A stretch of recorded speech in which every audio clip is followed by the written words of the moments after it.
রাজশাহী বিশ্ববিদ্যালয় কেন্দ্রীয় ছাত্র সংসদ রাকসু নির্বাচনে শুরু হয়েছে মাঠের লড়াই। 25 সেপ্টেম্বর ভোট গ্রহণ। তবে এবার স্বচ্ছ ব্যালট বক্স ও হাতে ভোট গণনার দাবি নিয়ে মাঠে ছাত্রদল ও একাধিক স্বতন্ত্র প্যানেল। স্বচ্ছ ব্যালট বাক্স এবং ম্যানুয়াল ভোট গণনা চাই।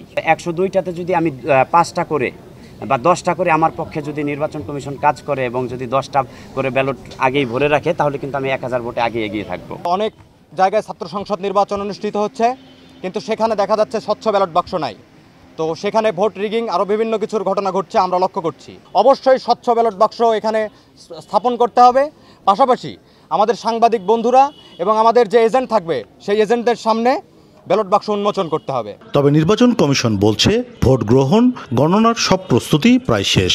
এখন এমন দাবি অযৌক্তিক। তারপরও আবেদন করলে কমিশন আলোচনা করবে।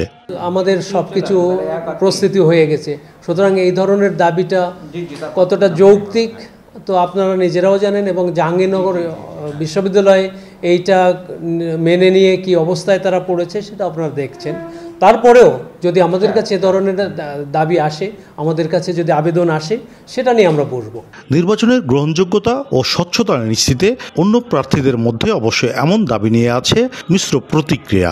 হাতে গোনার যে পদ্ধতি, এটা অলরেডি আমরা জাহাঙ্গীরনগর বিশ্ববিদ্যালয়ে ম্যানুয়াল পদ্ধতি অ্যাপ্লাইয়ের পর যে দিনের পর দিন দেরি হলো, এইটাতে আসলে কিন্তু সবাই অসন্তুষ্ট। একটা ভোট হওয়ার পর 3 দিন পর রেজাল্ট দেয়, এটা কখনোই সমীচীন নয়।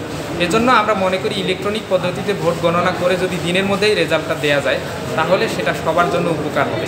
রাকসুর কেন্দ্রীয় সংসদে 248 ও সিনেটে 58 জন সহ মোট 306 জন প্রার্থী প্রতিদ্বন্দ্বিতা করছেন।